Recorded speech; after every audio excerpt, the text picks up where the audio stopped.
Okay, we're going over some videos of some boys and some boyish charm, which is a vintagey dark feel to the photographs. And actually most of this is done in Lightroom, and we'll take it into Photoshop at the end and just add a little bit more. But I wanted to show you quite a few of these. Now these have already been worked on. So here we go. Why don't we press reset on this one? And we'll start with this one. So what I'm going to try and do is deepen it, make it a little bit gritty, add a little bit of boyish charm and adventure to it in the feel of the photograph. Okay, first things first, that sky. I'm going to go down to the bottom and we'll talk about that straight away. Whenever I want to bring sky back, I always look at the luminance. And in this case, I'm actually going to bring back that saturation down as well. And if we wanted to make it vintagey, you change the hue to a more cyan feel. So that's all I've done in this. Now, if I wanted to make sure that this doesn't affect the area down the bottom, sometimes that's an aqua. So all I would do is just change aqua to blue. So I've done that so that we have any of the aqua in the photograph isn't affected. Now, if I go back, I can go back here and simply drag the exposure down, and straight away I can really start to feel how this photograph's going. I've got that gritty feel already, and the sky has really brought it out. I'm going to bring up the vibrance, and that saturates everything except skin tones. However, some of it is the skin tones, I guess. Now what I feel like is missing is oranges. So I'm going to now grab just this temperature and drag that across a little, and also a little bit of tint. Okay. Alright.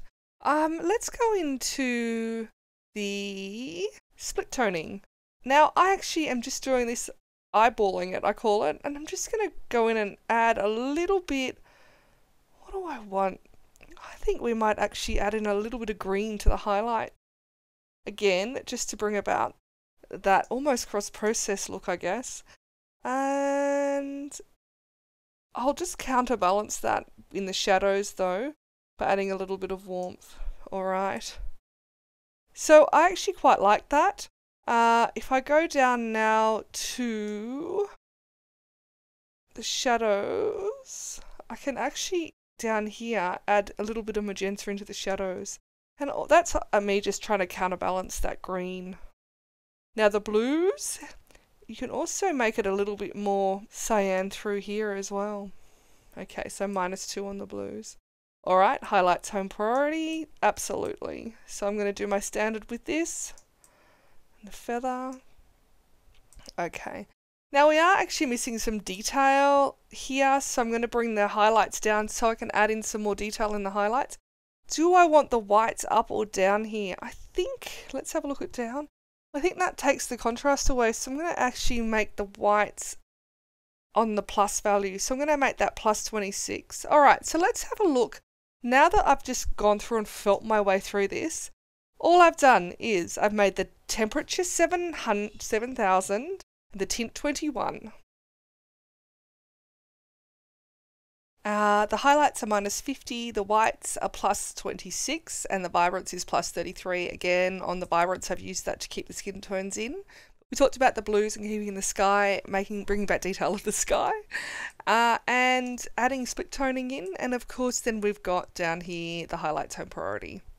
Okay, so let's do some brush work. So now all I need to do is go in, and I'm going to just lighten up their faces, or his face here, a little bit.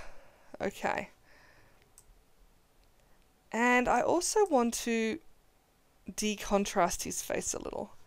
Now, at the same turn, I might just minus the saturation, do a new one, new brush, minus the saturation here as well on his skin. And here. And let's add a little bit of blue in there as well. Alright.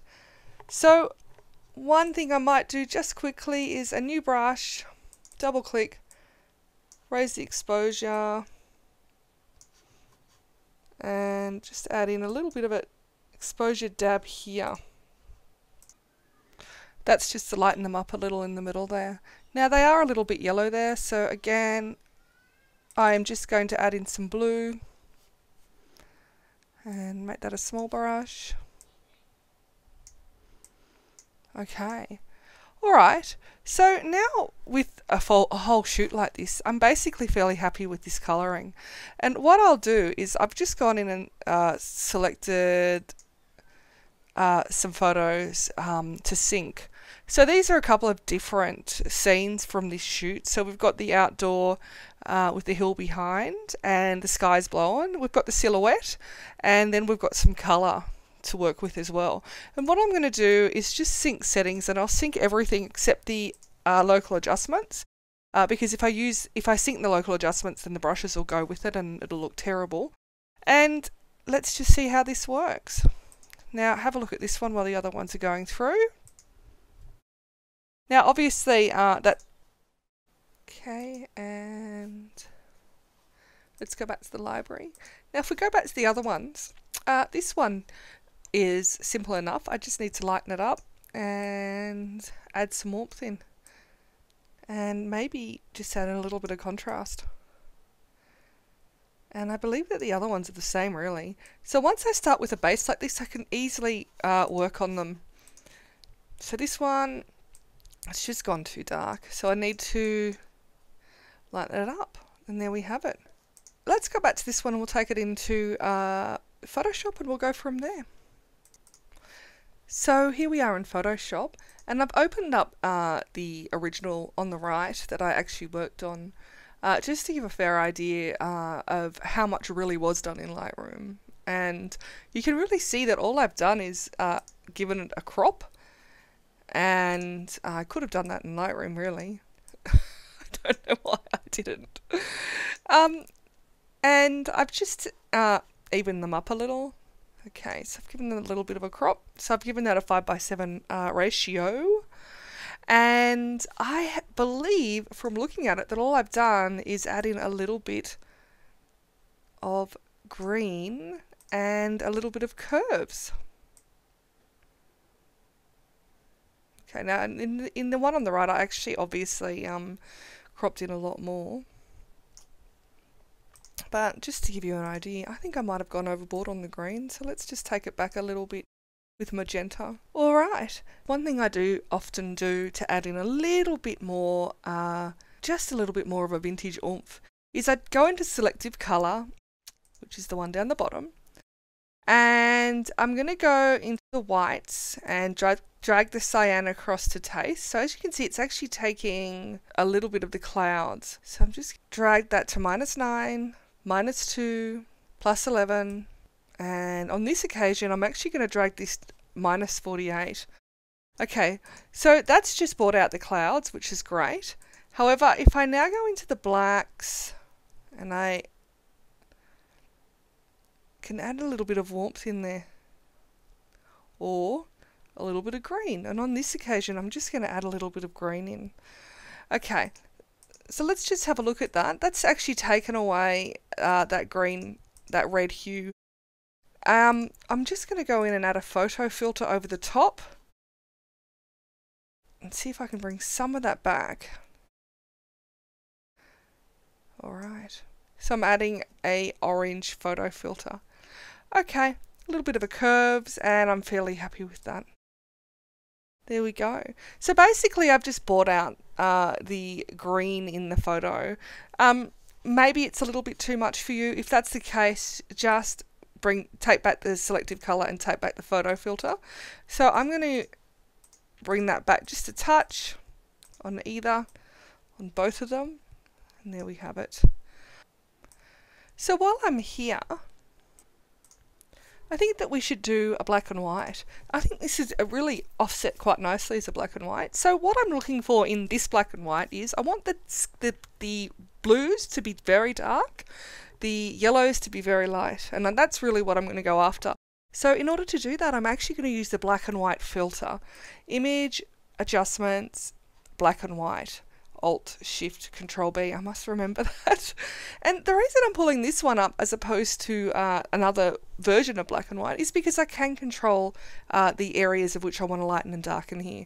Basically, this is the luminance. So I'm wanting the yellows to come out, and already you can really see that's made a huge difference. And the blues to come back down, the cyans to come down. Let's have a look if there's any magenta. It's usually in the skin tones. So it's just as I normally would with just as I normally would with the Lightroom black and white, I am pulling out the skin tones normally and lightening those. However, in this occasion, I think it's the reds that I need to darken, which is quite unusual for me. So let's bring up the yellow even more. Okay, so I actually really think that kind of works. We make these darker. Is there any green? There we go. There is some green. Okay, so I've managed to really bring out the boys and keep the sky really dark. Okay, so I'll just press OK on that. And what I might do is grab a curves adjustment, and I'm going to try and darken this. And I'm just having a look to see what will happen if I do that. Now, straight away, I like the feel that it's given the sky. However, I'm not really enjoying what it's done. Grab a brush, and I'm going to lighten that up with the black brush. Okay, and even on their feet, just a touch. Maybe through the sky, just a little, so it looks less vignette-y, but more like that's exactly what happened. Alright, so I think, in a way, I wish I'd done this as a black and white originally. I think I enjoy it a little more. Okay, so what I might do is just reduce the opacity of that effect. I'm not enjoying the burn down here because there's already a little bit of a vignette down here, but I am liking the darkening of the sky. Now, I think that's it. I think I'll leave it there. So let's go back to the original. There we have it. And let's go back to the done black and white. Alright, well I hope you really enjoyed that.